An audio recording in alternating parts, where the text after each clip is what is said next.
Bonjour à tous, c'est Padam pour vous présenter aujourd'hui encore un savoir en sucette. Et donc aujourd'hui, je voudrais faire l'expérience de la mucoviscidose, donc, ou plutôt les diverses expériences que j'ai en tête pour la mucoviscidose. C'est moyennement plaisant de se dire que cette maladie affecte tant de monde et qu'on ne puisse rien y faire. Mais la science avance. Donc là, dans le cas présent, je me suis dit peut-être que l'on pourrait déjà préparer le mucus. Donc on pourrait analyser au microscope ce qu'est le mucus et on pourrait éventuellement produire ce mucus en prélevant donc sur des cellules caliciformes. Déjà on pourrait repérer quel gène permet la production de ce mucus. Puis on sélectionnerait le gène ou les gènes parmi tous les autres. Puis on le, comment dire, on le prélèverait via CRISPR-Cas9. Donc on le coupe franchement, puis on le transfère sur un plasmide naturellement. On met le signal promoteur et opérateur, le gène,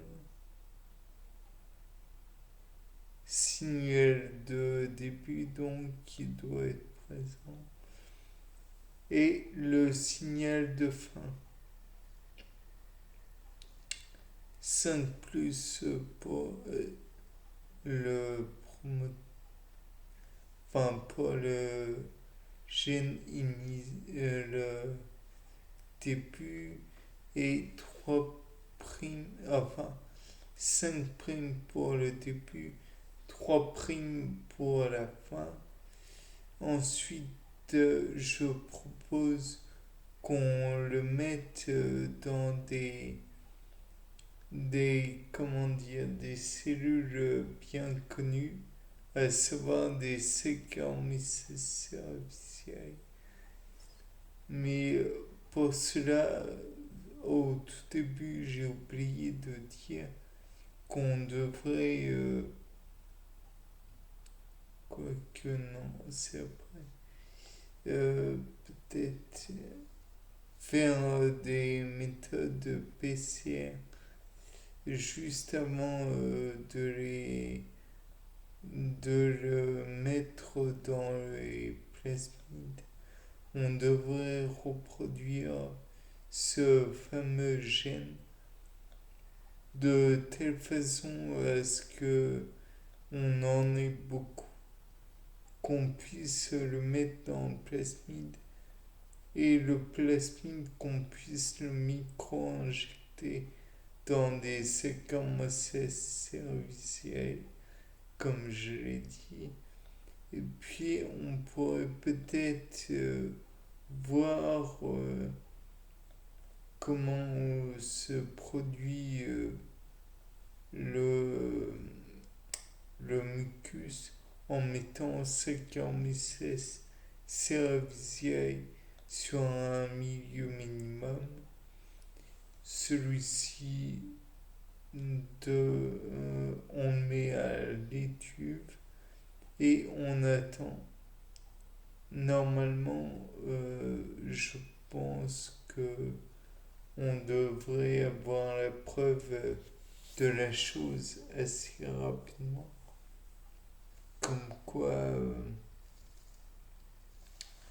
le gène serait Saccharomyces et qu'il produirait ce qu'on désire.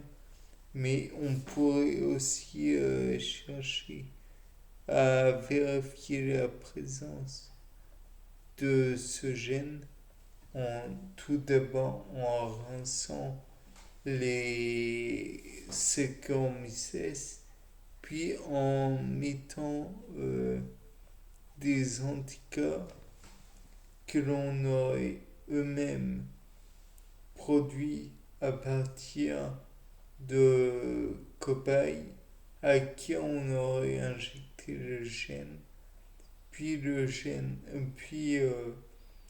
ce cobaye produirait des anticorps pour détruire le gène. Les anticorps pourraient ensuite être présents dans le corps du cobaye que l'on pourrait retirer en faisant une prise de sang. On purifierait les anticorps, puis on les mettrait sur le milieu où il y aurait du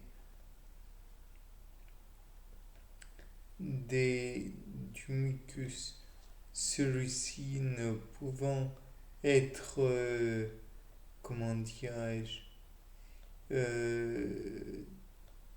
visible, on pourrait mettre par la suite des agents, comment dire, permettant la détection de celui-ci, tels que d'autres anticorps qui sont dirigés contre les anticorps précédents, et ceux-ci pourraient être fluorescents. Donc on verra tout de suite après un rinçage si il reste des anticorps. Par la suite, on peut envisager aussi le fait que les comment le mucus donc soit trop présent dans le tube digestif, donc dans l'estomac. On pourrait mettre dans une poche, encore une fois, du mucus avec un ensemble de, comment dire, d'enzymes et de l'acide chlorhydrique pour finalement voir si un sac contenant un mucus normal produirait avec les enzymes et l'acide chlorhydrique naturellement. Si ça pouvait produire les mêmes effets, si on observait des traces ou non, ou si la quantité était beaucoup trop importante en termes de mucus ou non. On pourrait aussi envisager de faire comme une expérience de filtration sur gel, sachant que l'on parle du mucus et donc sachant que ce mucus est peut-être bien défaillant, on pourrait voir s'il n'y en a pas trop ou s'il y en a une quantité anormalement élevée. Et par la suite, donc, voir ce qui peut passer dans cette filtration sur gel. Bien sûr, on peut imaginer que la filtration ne sera pas bonne qu'il y aura naturellement beaucoup trop de gêne et que cela ne filtrera pas autant ou peut-être trop au contraire. Bien, c'était pas le dame pour un nouveau. Ça part en sucette. Au revoir.